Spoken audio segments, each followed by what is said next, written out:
नमस्कार, मैं हूँ आशीष चित्रांशी और आप देख रहे हैं द न्यूज लॉन्चर। आज आरजेडी के भीतर से ऐसी खबर हम लेकर आए हैं, जिस पर हमारे समूह के कोई पत्रकार चर्चा नहीं करना चाहते। हम भी ये जानते हुए खबर लेकर के आए हैं कि बहुत सारे हमारे डेडिकेटेड और प्रिय दर्शक, जो हमारे साथ हर कदम पर खड़े होते हैं, वो भी हो सकता है हमसे नाराज हो जाएं कि आप ऐसी खबर क्यों दिखा रहे हो। ये खबर दिखाने से विपक्ष कमजोर होगा। राजद के भीतर की कमजोरी है ये, जो हम बताए जा रहे हैं। कमजोर होगा विपक्ष। लेकिन हम इसलिए दिखाने जा रहे हैं, उसकी वजह मैं पहले साफ कर दूं। हरियाणा का चुनाव था। हरियाणा के चुनाव में मैं पूरे हरियाणा में था 20-25 दिन।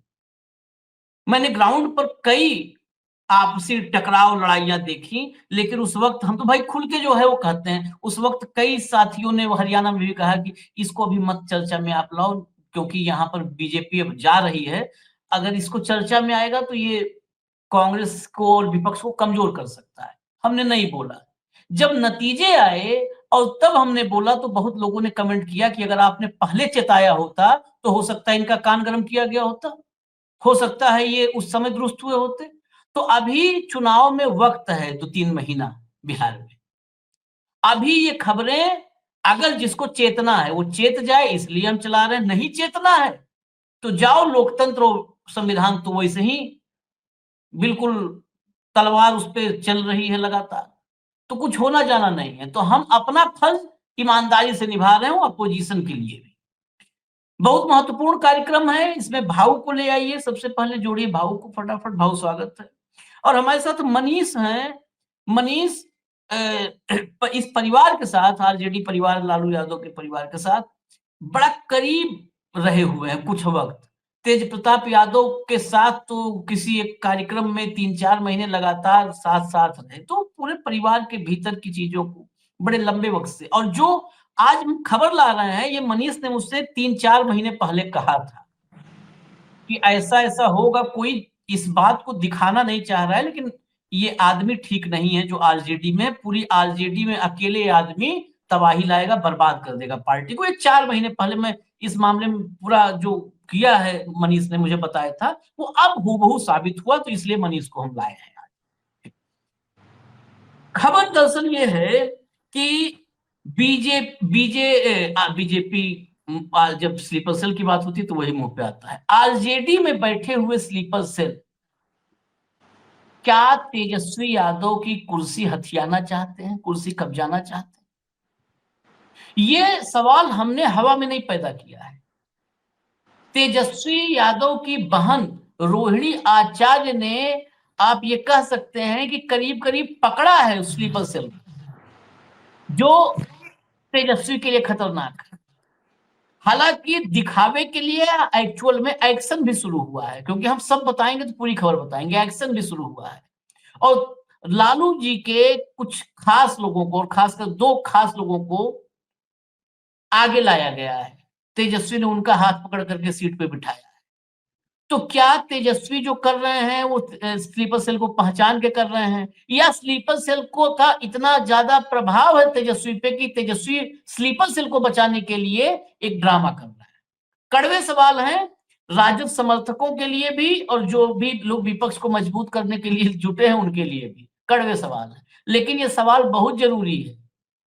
जब दीमक पूरा खत्म कर देगा तब हम सवाल उठाएंगे, तो आप हमको गाली देंगे। इसलिए आज सवाल लेके आए। मैं आपको जरा कुछ दिखाता हूं। पहले भैया लाइए, पहला फोटो लाइए। पहला पहला सबसे पहले दिखाइए, फटाफट लाइए। ये आलोक कुमार हैं। इन्होंने लिखा, ये इन्फ्लुएंसर भी हैं और बड़े एक्टिव हैं। इन्होंने लिखा क्या, फ्रंट सीट सदैव शीर्ष नेता, नेतृत्वकर्ता के लिए चिन्हित होती है, और उनकी अनुपस्थिति में भी किसी को उस सीट पर नहीं बैठना चाहिए। वैसे अगर कोई अपने आप को शीर्ष नेतृत्व से भी ऊपर समझ रहा है तो अलग बात है। वैसे पूरे बिहार के साथ साथ हम तमाम लोग इस सीट, फ्रंट सीट पर लालू जी और तेजस्वी यादव को बैठे या बैठते देखने के अभ्यस्त हैं। उनकी जगह कोई और बैठे, ये हमें तो कतई मंजूर नहीं। ठकुर सुहाती करने वालों, जिन्हें एक दोयम दर्जे के व्यक्ति में विलक्षण रणनीतिकार, सलाहकार, तारणहार नजर आता है कि बात अलग है। दो टूक @आलोक, हटा दीजिए इसको, हटा दीजिए। इसमें सबसे ऊपर आपने देखा था, इस पोस्ट को किसने शेयर किया? रोहिणी आचार्य ने। ये पोस्ट आलोक कुमार ने किया था और शेयर किसने किया? रोहिणी आचार्य, तेजस्वी यादव की बहन ने। अगला लाइए, रोहिणी पर ही, रोहिणी को पहले समझिए, रोहिणी ने सब इस पूरा खेल खोला है। ये दिखाइए जरा, ये उस वक्त के विजुअल्स रोहिणी ने लगाए जब वो देखिए, जब उन्होंने किडनी दिया था अपने पिता लालू यादव को और हाथ हिलाते जा रही हैं, और ये विजुअल लगाए एक ट्वीट करके, और ट्वीट में क्या लिखा उन्होंने? जो जान हथेली पर रखते हुए बड़े से बड़ी कुर्बानी देने का जज्बा रखते हैं, बेखौफी, बेबाकी, खुददारी तो उनके लहू में बहती है। ये पहले पोस्ट से जोड़िएगा। पहले पोस्ट के बाद क्या परिवार के भीतर हुआ? क्या रोहिणी पर दबाव बनाया गया कि ऐसा क्यों किया? तो रोहिणी ने वो अपना रूप दिखाया कि बेबाकी, बेखौफी, खुददारी है मेरे में, और ये मैं झुकने वाली नहीं हूं। उन्होंने अगला स्टेप उठाया। अब देखिए अगला, उसके बाद ये ट्वीट में थोड़ा भाव बदला। रोहिणी सॉफ्ट हो गई। क्यों हुई?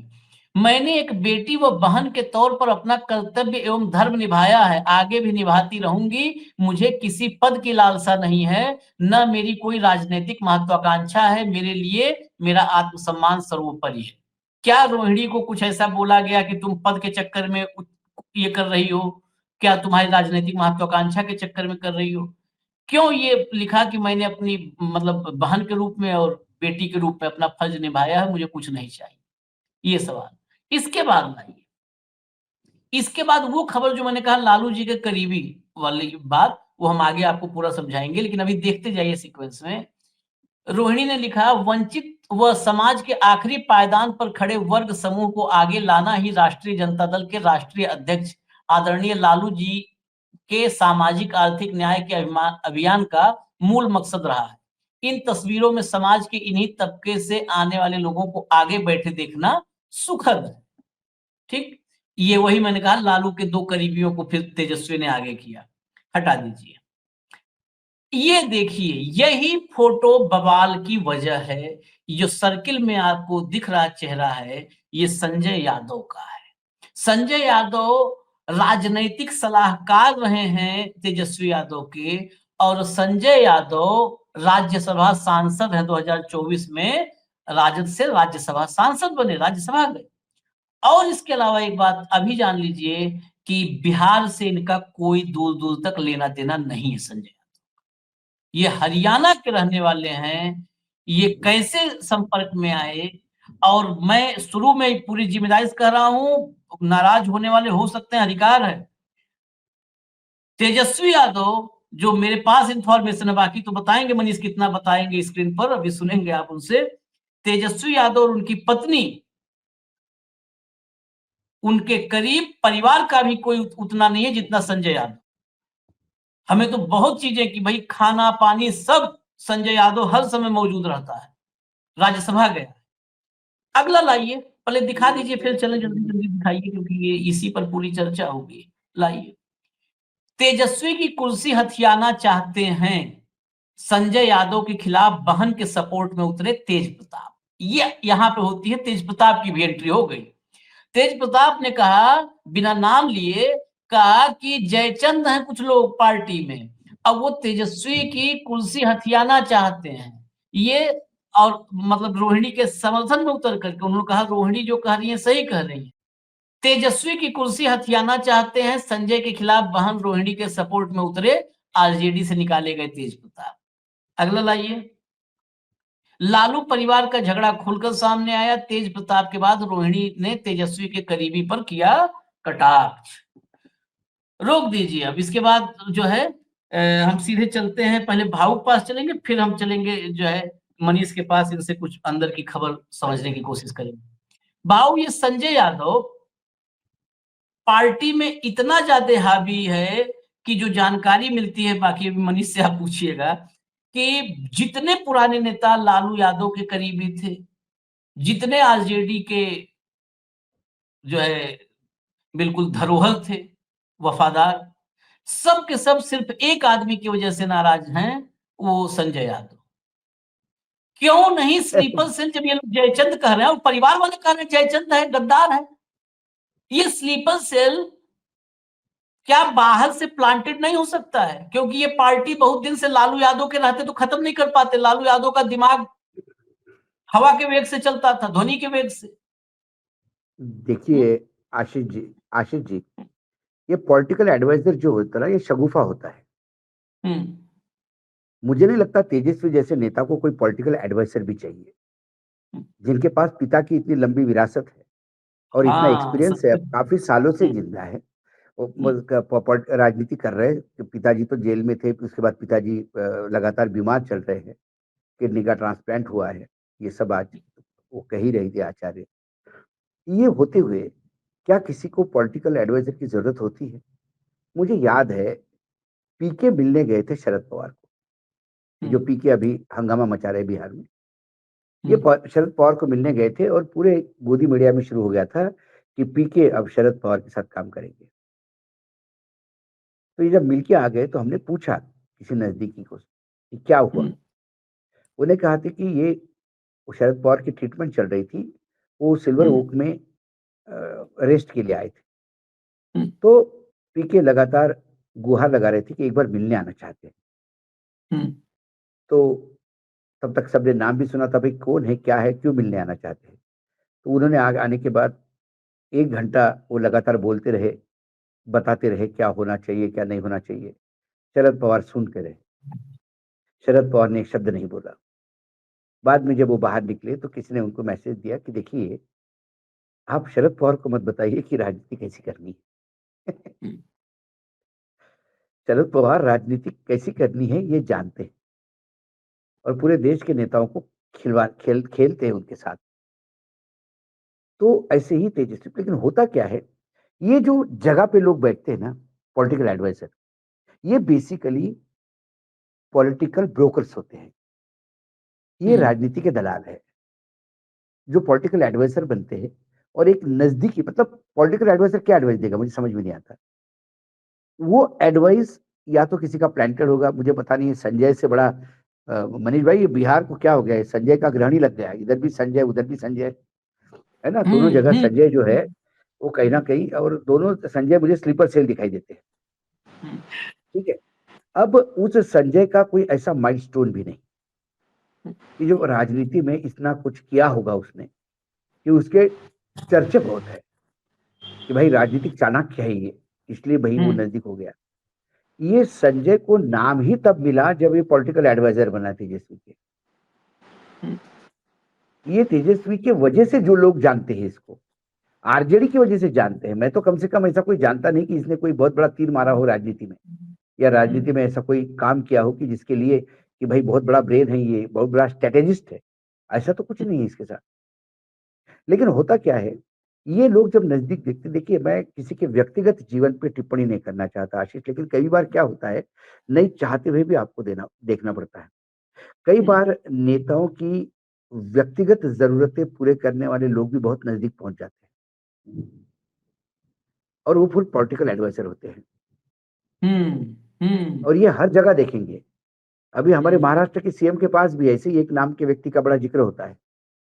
हम्म पता नहीं क्या जरूरतें पूरी करता है कि वो बिल्कुल अ, वो कोई बीजेपी का आदमी नहीं है, किसी दूसरे छोटे पॉलिटिकल दल का है, लेकिन वो बोलता है वही होता है सीएम हाउस में, ये कहते हैं सारे लोग। और ये पार्टी के कलीग कहते हैं, ये मंत्री कहते हैं, पार्टी के सत्ता में जो बैठे, मतलब जो ऑर्गेनाइजेशन में है लोग, वो बैठे। तो वो नजदीक हो जाता है कि यदि भाई कल यदि मैं पत्रकार हूं और मुझे उदाहरण के तौर पे भाई स्कॉच पीनी बहुत अच्छी लगती है, तो जो रोज हम्म मुझे स्कॉच की व्यवस्था करता है वो मेरे लिए खास होता है। मैं जब भी कहीं पे भी रहूं, वो आएगा तो मैं सबसे पहले उसको बुला के पास में बिठाऊंगा, अरे भैया ये रात को मेरी बॉटल की व्यवस्था करता है। तो ये एक एक ह्यूमन नेचर है। लेकिन राजनीति में ऐसे लोगों को, ये जो सेवा वाले लोग होते हैं, इनको एक डिस्टेंस पे रखा जाता है। हम्म ऐसा नहीं कि इसके पहले नेताओं के पास सेवादार नहीं थे, सेवादार थे, लेकिन उनकी एक जगह थी। जब मैसेज जाना तभी आना, 24 हम्म, घंटे साथ में मत रहना। हम्म, लेकिन ये 24 घंटे साथ में रहकर फिर क्या होता है, जब ये रहते हैं तो फिर ये सेवा का काम एक होता है और फिर पॉलिटिकल दलाली शुरू कर देते हैं। और जब ये पॉलिटिकल दलाल बन जाते हैं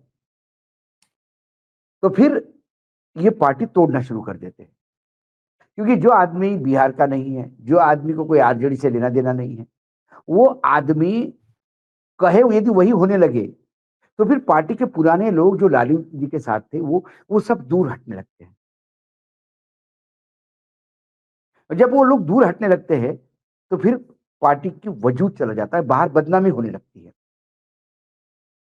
यदि आपका भाई आपको छोड़ के चला गया, ठीक है, उसमें तेज प्रताप में बहुत सारी कमियां होगी, लेकिन एक पर्टिकुलर आदमी को लेके वो भी प्रॉब्लम में है, एक पर्टिकुलर आदमी को लेके उसको भी बोला जाता है। हम्म, अब वो जो बस में सामने वाले सीट पे बैठा तो वो कई लोगों का आहत होता है कि भाई आपने कई बार देखा होगा कि कई अपने घर पे भी या किसी हम्म, नेता के यहाँ आप किसी के घर में जाओ मिलने तो बोलते हैं आप यहाँ बैठिए, यहाँ साहब बैठते हैं। हम्म, वो हम्म, साहब की कुर्सी है, आपके लिए साहब आपके मित्र हो सकते हैं आशीष जी। हम्म, हम्म, आप एक संपादक है, आपके चेयर की एक अहमियत है। हो सकता है कि कल मनीष आके आपके चेयर पे बैठे क्योंकि मनीष आपका मित्र है, हम्म, लेकिन जो आपके नीचे जो काम करने वाले लोग हैं उसमें से कोई ना कोई कहेगा कि सर आप इधर बैठिए ना, वो सर की चेयर है। इसलिए कि वो आदर करता है उस चेयर का, हम्म, हम्म, हम्म, इसलिए नहीं कि मनीष जी को उसको नीचे दिखाना है। हम्म, तो ये मनीष जी को सोचना चाहिए। कई बार हम किसी के ऑफिस में जाते हैं, कई हमारे जूनियर्स है, बहुत छोटे जूनियर्स है, मतलब मेरे बेटे की उम्र के लोग हैं, कि किसी को कोई मदद करते हैं, वो कोई ऑफिस खोलता है, जब जाते हैं तो नहीं भैया आप यहाँ बैठिए, यहाँ बैठिए, हाँ, हाँ, तो मैं तो नहीं भैया ये चेयर तुम्हारी है, ये अधिकार बेटा तुम्हारा है। और बहुत ज्यादा इंसिस्ट करता है तो मैं उसको कहता हूँ कि क्यों उधारी उधारी तो ले लिए हो, क्योंकि चेयर पे हम्म, बैठते से उधारी वाले आ जाएंगे। और सब हंस देते हैं और फिर हम अपनी जगह बैठ जाते हैं जहाँ बैठना है। वो एक सम्मान की जगह होती है। यदि ये उस चेयर पे सामने बैठे और ये सोशल मीडिया पे वायरल हुआ, ये वायरल हुआ कि वायरल संजय ने किया, हम्म, ये बताने के लिए कि हम्म, व्हाट आई एम। हम्म, और जब ये होता है तो फिर ये रिएक्शन होती है। मुझे लगता है रोहिणी का जो है उसका पॉलिटिकल कोई एम्बिशन दिखता नहीं मुझे। उसने यही कहा कि मैं नहीं तो, तो, मतलब वो कहीं आहत हुई है पर्सनली, हम्म, कि वो जगह मेरे पिता की है, मेरे भाई की है। ये ऐसा तीसरा आदमी कैसा उस जगह बैठ सकता है भाई। नहीं, और तो बहुत सारे ये, रोहिणी रोहिणी लोकसभा चुनाव हारी, जिस रोहिणी का पूरा हाँ, बिहार में वो करते हैं, उसके प्रति एक संवेदना है। क्या क्या हम्म, स्लीपर सेल ने हरवाया? क्या स्लीपर सेल ने कुछ बिल्कुल, ऐसा इनपुट दिया बिल्कुल, कि रोहिणी जीत बिल्कुल, जाएगी? तो बिल्कुल, ये स्लीपर सेल जो भी होते हैं ना, वो परिवार में मतभेद पैदा करते हैं कि रोहिणी एग्जैक्टली, जीतेगी तो हो सकता एग्जैक्टली है तुम पे भारी भाई। पड़ जाए। यदि यदि अंबानी का साम्राज्य टूटा, हम्म, अनिल और मुकेश अलग अलग हो गए, तो क्या अलग होने की जरूरत थी? ऐसे कई मैं देखता हूं कि वो सालों के सालों, मतलब चार चार पीढ़ियां इकट्ठा है, अभी चौथी पीढ़ी हम्म, है, लेकिन परिवार एक है। क्योंकि इन दोनों मुकेश और अनिल के बीच में कुछ लोग थे जो कानाफूसी करते थे। अनिल का प्रोजेक्ट चालू हो गया तो उसको फेल करना, फिर बताना कि इसको आता नहीं, हम्म, फिर कहना देखो तुम्हारे खिलाफ बोल रहा है। और झगड़े इतने बढ़ गए कि दोनों भाई अलग हो गए। तो ये तेजस्वी को देखना चाहिए, क्योंकि हाँ, तेजस्वी, ये कोई प्राइवेट, देखिए, राजनेता जो होता है वो पब्लिक फिगर होता है।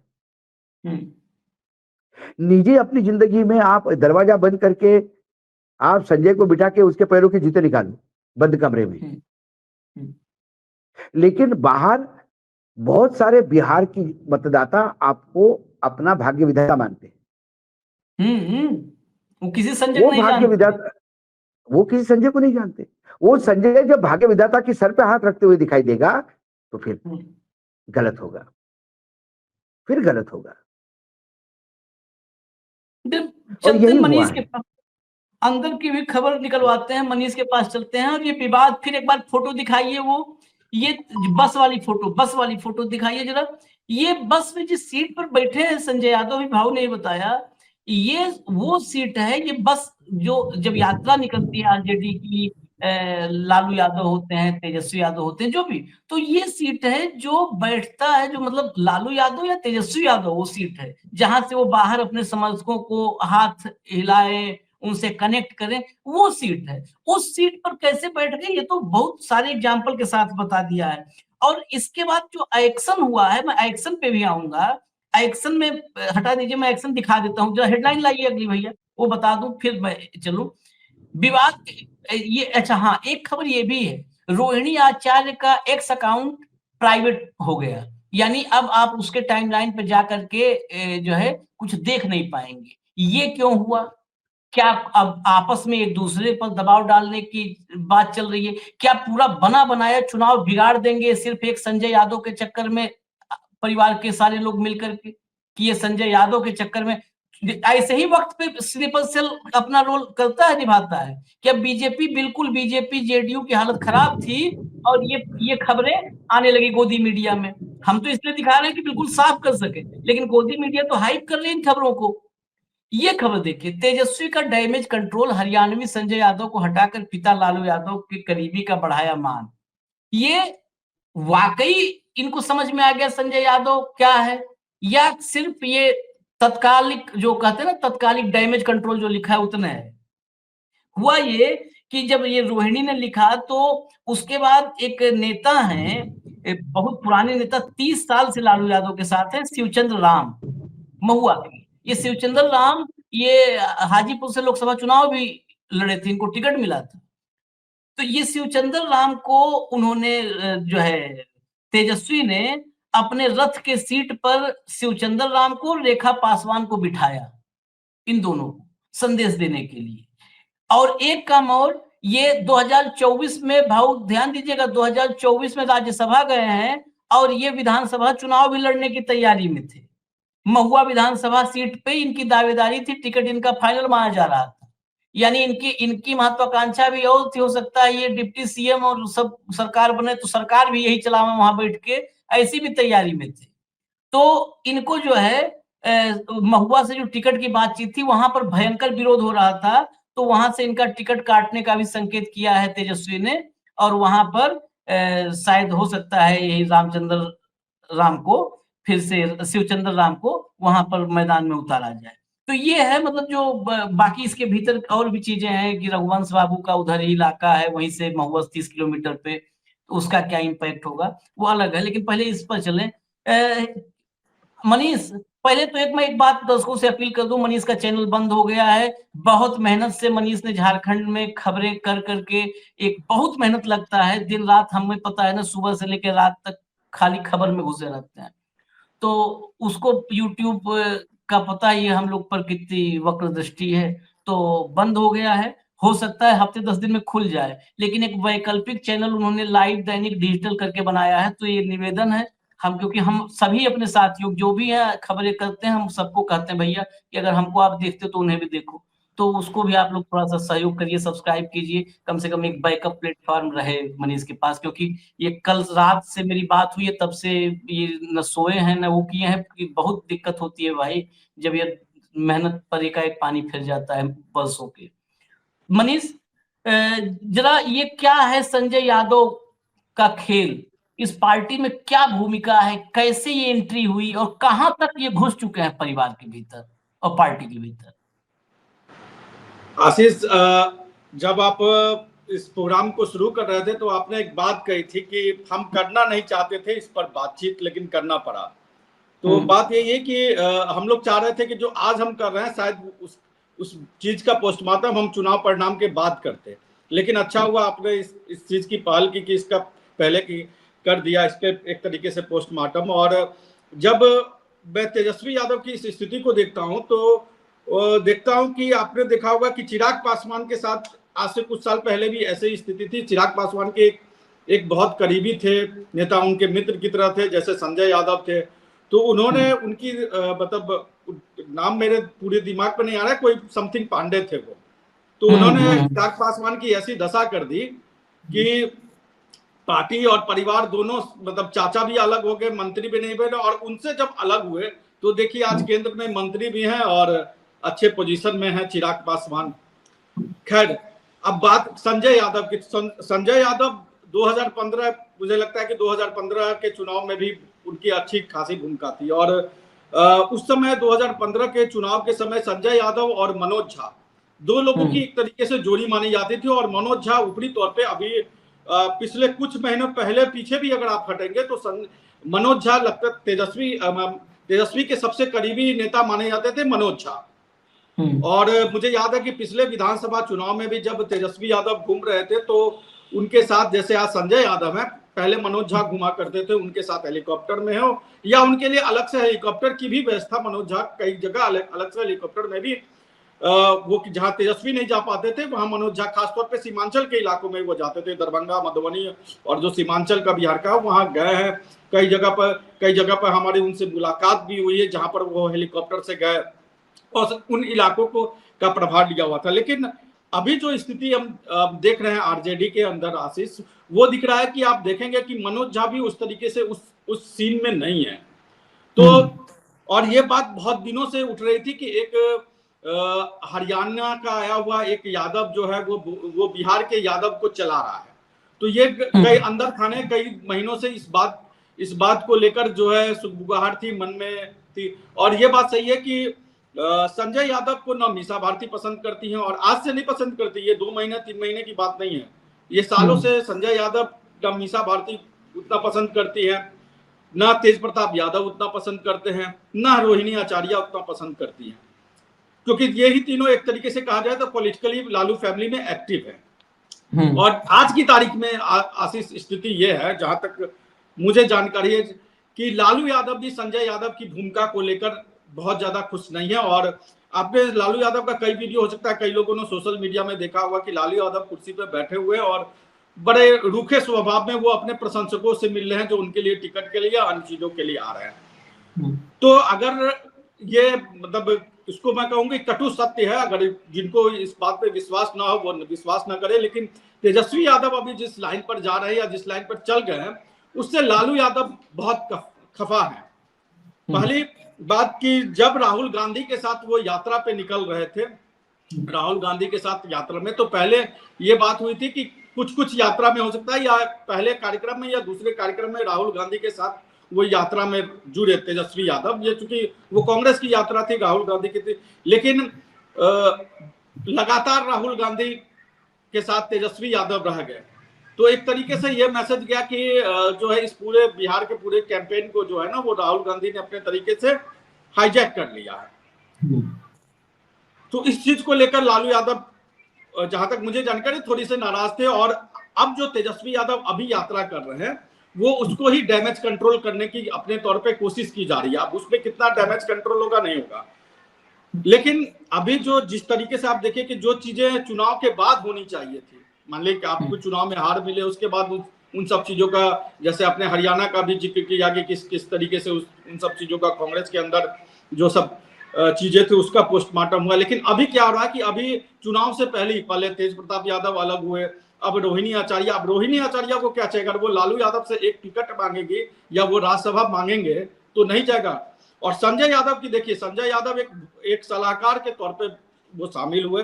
2015 के चुनाव में उनकी भूमिका थी कि वो जो मीडिया हाउस थे उनसे संजय यादव, मतलब आपको अगर आप तेजस्वी यादव से बातचीत करना है, तेजस्वी यादव का इंटरव्यू करना है या कुछ और भी करना है जो आप समझते हैं मीडिया हाउस की विज्ञापन और मीडिया हाउस कोऑर्डिनेशन जिसको सबसे पहले दिया जाता है, वो भाव ने जो कहा था ना कि दलाल, वो मैं नाम गिनवा दूंगा 10 नाम मैं जुबानी, ऐसे जो जिनको सबसे पहले कोऑर्डिनेशन दिया।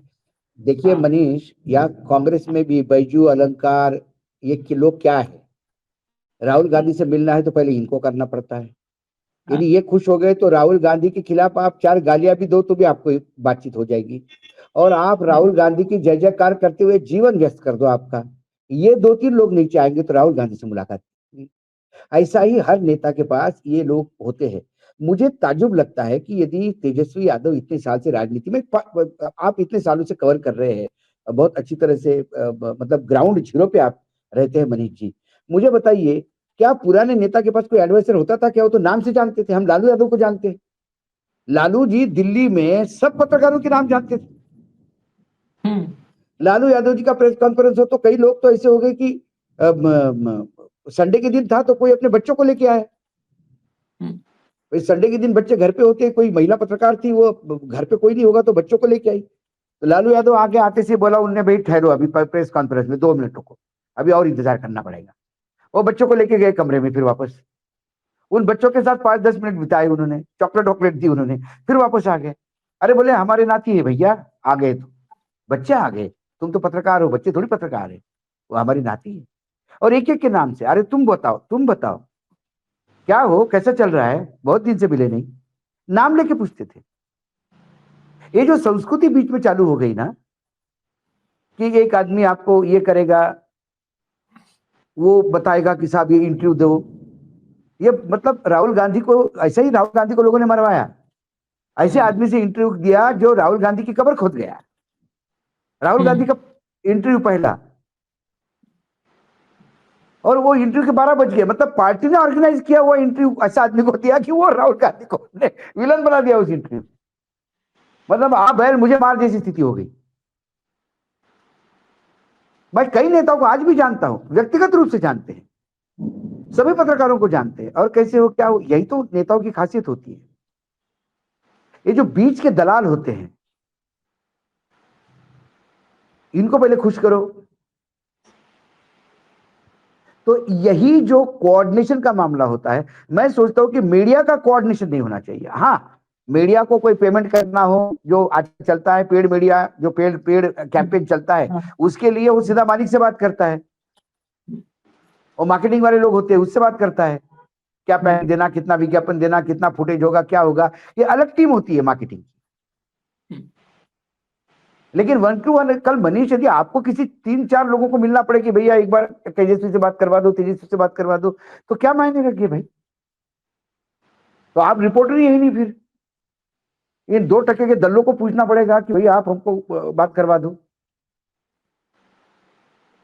क्या वो देखते नहीं है, टेलीविजन देखते नहीं है, क्या आपका चैनल देखते नहीं है? झारखंड में यदि हेमंत सोरेन आपको नहीं जानते हैं तो ये हेमंत सोरेन की कमी है। तो ये जो नया सिस्टम है, और मुझे लगता है कि ये स्वयंभू पैदा होते हैं नेता बोलने के पहले। ये कोऑर्डिनेटर बनते हैं कि इससे बात कर लीजिए, उनसे बात कर लीजिए।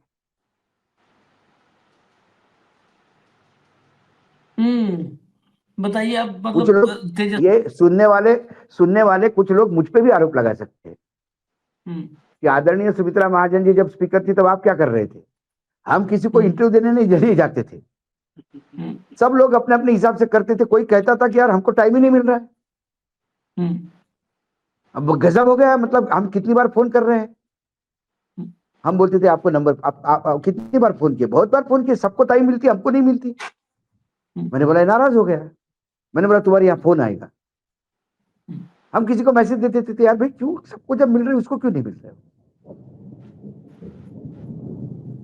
अभी एक कांग्रेस की स्पोक्स पर्सन थी आशीष जी, ये कल की बात है मैं बता रहा हूँ, रायपुर में किस्सा हुआ। कांग्रेस की एक राज्य की स्पोक्स पर्सन, उसका एक मंत्री के यहां काम, केंद्रीय मंत्री के यहां, उसने कई जगह ये किया, अप्रोच किया, वो किया, नहीं मुलाकात हो पा रही थी। उसने मुझे फोन किया, अशोक जी कैसे? मैं क्या कर सकता हूं, मैं तो किसी मंत्री को फोन करूंगा तो होता हुआ काम नहीं होगा। बोले कैसा करें, हमको समझ में नहीं आ रहा। आप मतलब सीधा चले जाइए, दलालों की जरूरत क्या है? सीधा मंत्री जी के कोठे पे गए, कोठी पे गए, मंत्री थे, मंत्री जी ने, उसने मैसेज भेजा, मंत्री जी ने कहा कौन और है बैठा हुआ? तो उसने बोला, और उन्हें जाते से कहा कि हम कांग्रेस के स्पोक्स पर्सन है। तो उन्होंने बोला क्या हुआ, उसमें क्या प्रॉब्लम है? बोला हमारा ये काम होता। बोले बिल्कुल कर देंगे, आप चाय पी के जाइए। वो बाहर आके कहे तो ये तो बहुत ही ईजी काम है। तो मैंने आपको किसने कहा था कि 4 दलालों को फोन करना? क्योंकि ये सिस्टम बना दिया इन लोगों ने। तो इसी सिस्टम के तहत ये जो तथाकथित कोऑर्डिनेटर्स होते हैं, मैं जब अखिलेश का जब चल रहा था कैंपेन, जब अखिलेश मुख्यमंत्री बने उसके पहले पूरे अखिलेश का रथ यात्रा चल रही थी, साइकिल यात्रा। तो अखिलेश तो ऐसा हाथ रोक के पूछते थे अरे भाई 2 दिन से साथ में ही हो क्या? बोला हाँ बात करनी है आपसे। बोले आ जाओ आ जाओ जाओ जाओ, अभी बात कर लेते। और फिर रात को पूछते थे फोन करके, बोले देखो हम ऐसे जगह रुके हुए हैं जहाँ कोई अच्छा होटल नहीं है, तो बहुत अभी सोच हो रही होगी। अरे बोले अखिलेश जी आप भी ऐसी सो रहे हैं, हम भी ऐसी सो रहे हैं, क्या फर्क पड़ता है उसमें? ये तो रिपोर्टर के जीवन में होता है, कभी 5 स्टार मिलता है, कभी ढाबे पे सोना पड़ता है। वो रिपोर्टर मुझे बता रहा था कि वो रात को फोन करके पूछे कि सोने की व्यवस्था हो गई क्या, क्योंकि हम ऐसी जगह होनी चाहिए कि जहाँ होटल नहीं है। तो ये नेताओं का व्यक्तिगत होता है। जिन नेताओं को ये कोऑर्डिनेटर लगते हैं, समझ लेना उस नेता की समाप्ति, राजकीय करियर की, राजनीतिक करियर की समाप्ति के लिए उन्होंने ग्रहण लगवा दिया है। जब कोई कान में आके बात करे कि इससे बात करना और इससे बात नहीं करना, क्यों नहीं करना भाई? और कोई परिवार आपके के खिलाफ भी भीतर लिखता हो और डर आपके का खिलाफ माहौल भी पैदा बोलता हो कर- तो लिखो। लेकिन होता क्या है कि ये जो आप किसी को मित्र करके जब समझते थे कि राजनीति में 2 चीजें हैं, व्यक्तिगत मित्रता आप साइड को रखिए। हम्म, आपकी प्लानिंग और स्ट्रेटेजी कोई करता होगा कि भाई ये मैप है साहब, इतने दिन इस जगह लगेगा, यहाँ शाम जल्दी हो जाती है, यहाँ पे लोग इस खेत में आते हैं, यहाँ फैक्ट्रीज है, यहाँ से 5 बजे छुट्टी होती है, तो आपको रैली 8 बजे करनी पड़ेगी। ये लॉजिस्टिक वाला जो काम होता है, ये जो करते उसकी नेता की 1-to-1 मीटिंग होती है, उसको पब्लिक से कॉन्टेक्ट नहीं होता। हर राजनीतिक दल के पास ऐसा होता है कि कौन कैसा तुम्हारे जाएगा, कौन कितने बजे निकलेगा, रास्ते में कितना बाईपास से कौन सा कितना रूट लगेगा, कितना टाइम लगेगा, और रोड अच्छा है या बुरा है। बोलता है यार वो तो दिख रहा है कि 4 किलोमीटर है, तुम बोल रहे हो उसमें 2 घंटे लग जाएंगे। बोले बहुत गड्ढे है रोड। ये कौन बताएगा? ये लॉजिस्टिक वाली टीम बताती है। लेकिन उसका काम फीडबैक देके, प्लानिंग देके निकल जाना होता है। होता ये कि ये प्लानिंग करने वाले लोग मार्केट में ये बताते हैं कि हम ही चला रहे नेता को।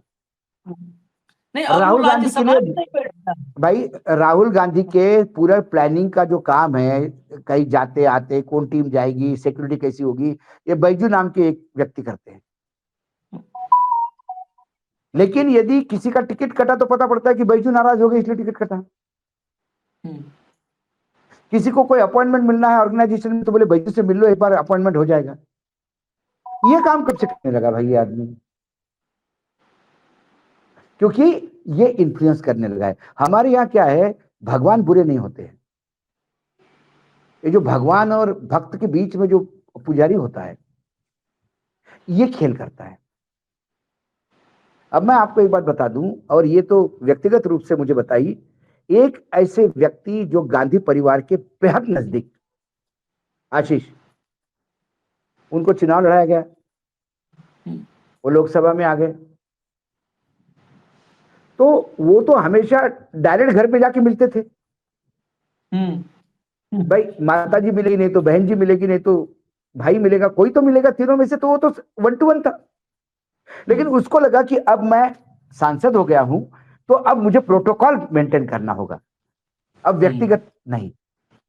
तो उनने फोन किया, मैसेज दिया कि मैं फला फला बोल रहा हूं। बोले अरे सर बोलिए, बधाई हो आपको, आप विधायक सांसद बन गए। बोले हाँ। तो बोला वो राहुल जी से मिलना था। अब बोला अभी 15 दिन तक तो बहुत मुश्किल है मिलना आपका।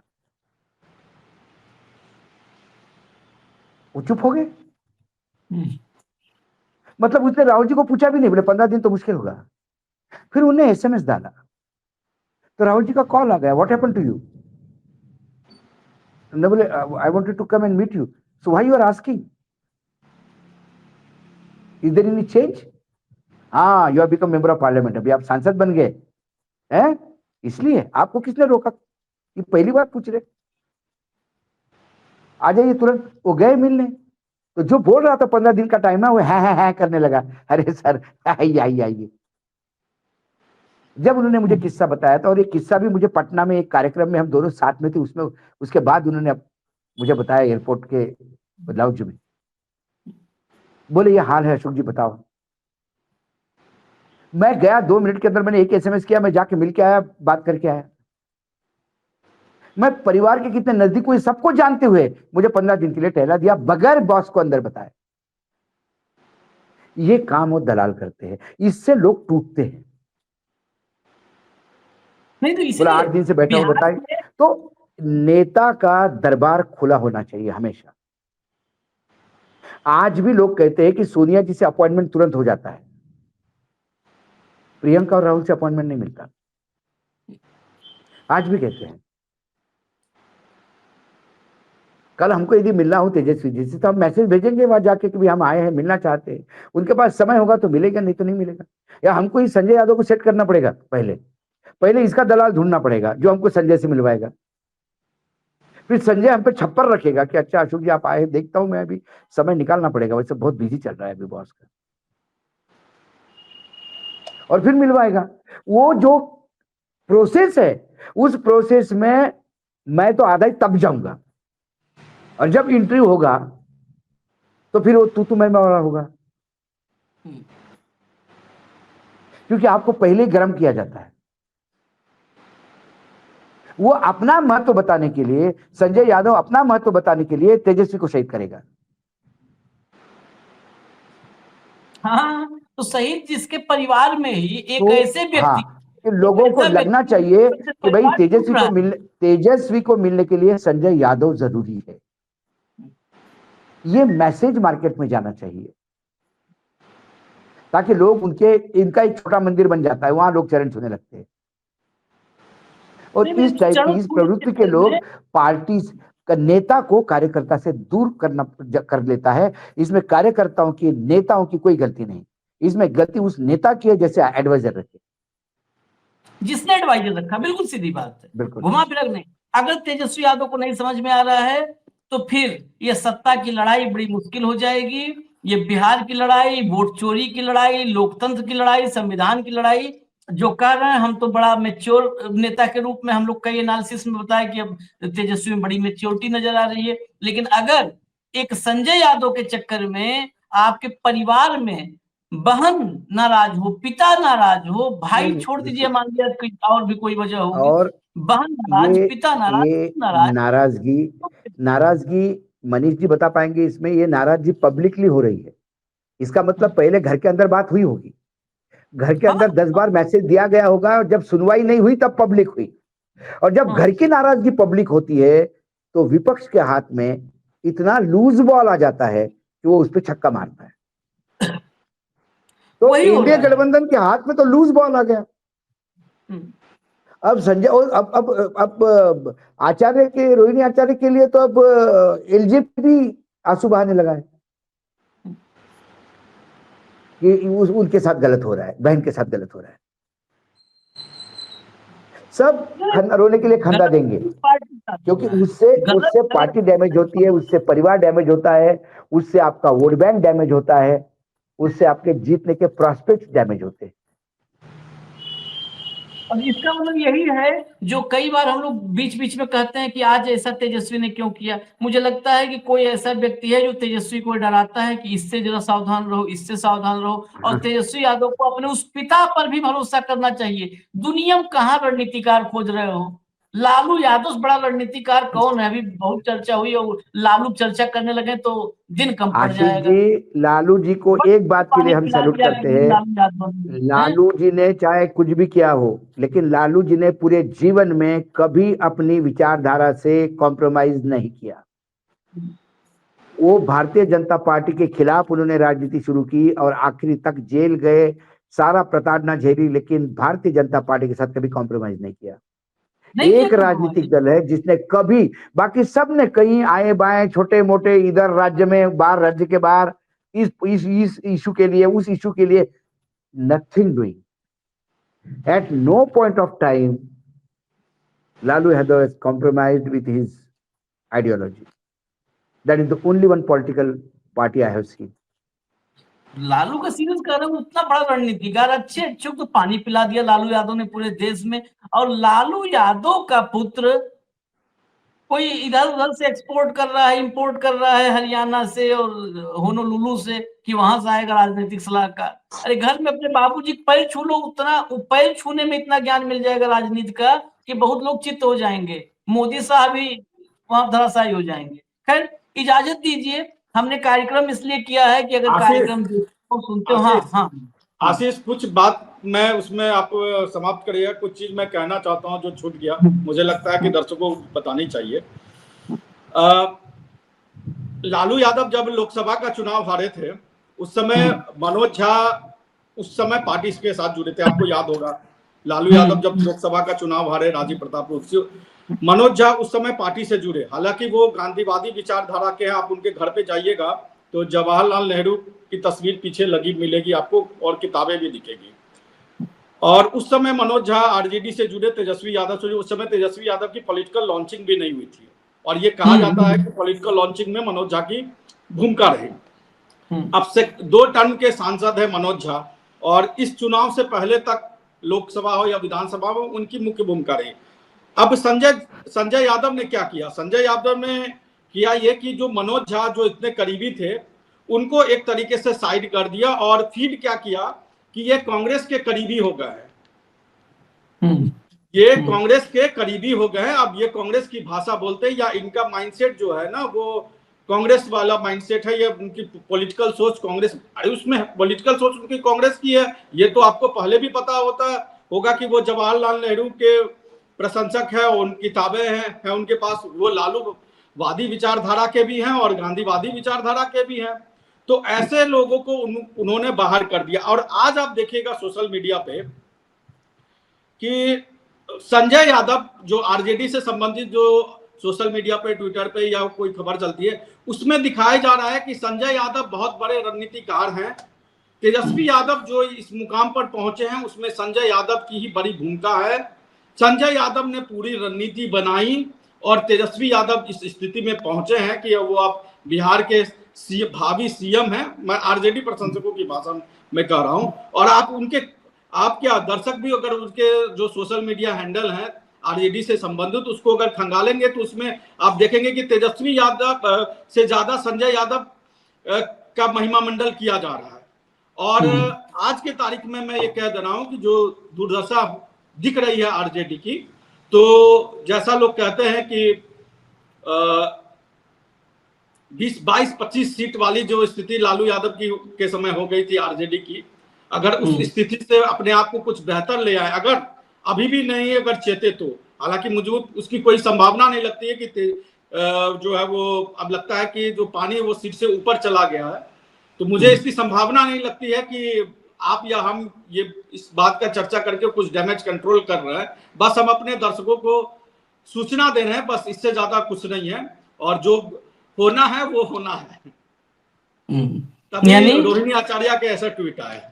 हाँ, संजय, कुल मिलाकर के आपका कहना है कि संजय यादव के चंगुल से बाहर निकलना आसान नहीं है, न तेजस्वी यादव निकल पाएंगे और न निकलना चाहते हैं। अब देखिए तेजस्वी यादव के ऊपर निर्भर है और ये मुद्दा बिहार के पूरे चुनाव के नैरेटिव को बदल सकता है। जिस मोमेंटम को, इतने बड़े मोमेंटम को मेंटेन किया था, मतलब पहले शुरू किया फिर उसको आगे बढ़ाया और पूरे बिहार में ऐसा लग रहा था कि वहां ज्ञानेश कुमार जैसे लोग भी फेल हो जाएंगे क्योंकि बिहार में जन आंदोलन सा नजर आ रहा था। क्या यही संजय यादव का कैरेक्टर भाजपा को, जेडीयू को, एनडीए को ऐसा हथियार दे देगा कि परिवार में झगड़ा है, ये क्या संभालेंगे बिहार? ऐसा नैरेटिव दे देगा, लोगों के मन में खिन्नता पैदा कर देगा, देखो आपस में लड़ रहे हैं सब, तेजस्वी यादव की बागडोर, तेजस्वी यादव का रिमोट कंट्रोल किसी और के पास है और चुनाव चला जाएगा। नजर रखिए, आप भी, हम भी नजर रखते हैं, कुछ होगा विशेष तो लेकर के आएंगे। आप इस विषय की गंभीरता को समझिएगा जरा। धन्यवाद भाऊ, बहुत बहुत धन्यवाद। धन्यवाद मनीष, नमस्कार। धन्यवाद।